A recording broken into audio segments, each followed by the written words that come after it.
اینجا قلب تپنده امپراتوری جهانی هخامنشی است. بنایی که داریوش بزرگ، آن فرمانروای خردمند، کلید ساخت آن را زد و شاهان پس از او آن را به کمال رساندند. ما امروز این معبد با شکوه را تخت جمشید می‌نامیم. اما این نام یک اشتباه تاریخی است، معمایی که ریشه در اسطوره، فراموشی و قدرت شعر دارد. بیایید ببینیم چگونه میراث داریوش به نام پادشاهی پیش از او گره خورد. صدها سال پیش از هخامنشیان، جمشید اسطوره‌ای فرمانروایی می‌کرد. او نماد ساخت و ساز و عظمت در فرهنگ ایرانی بود. هر بنای باشکوهی که مردم می‌دیدند، ناخودآگاه به او نسبت داده می‌شد.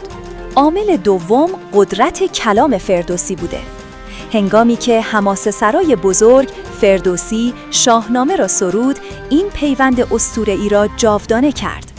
او نام جمشید را در کنار داستان‌های بزرگ سرزمین ما قرار داد و این ارتباط ذهنی را در فرهنگ ایرانی تقویت کرد. و اما عامل کلیدی اشتباه، حمله ویرانگر اسکندر مقدونی. پس از آن تخریب عظیم، نشانه‌ها و کتیبه‌های میخی هخامنشی که هویت واقعی بنا را فاش می‌کردند، برای مردمان آن روزگار ناخوانا و مرموز باقی ماندند.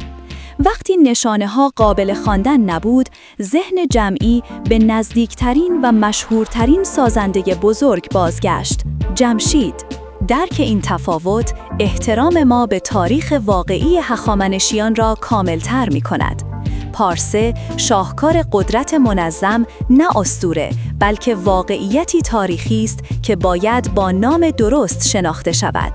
حقیقت این است که تخت جمشید میراث پادشاهانی چون داریوش بزرگ و خشایارشاست.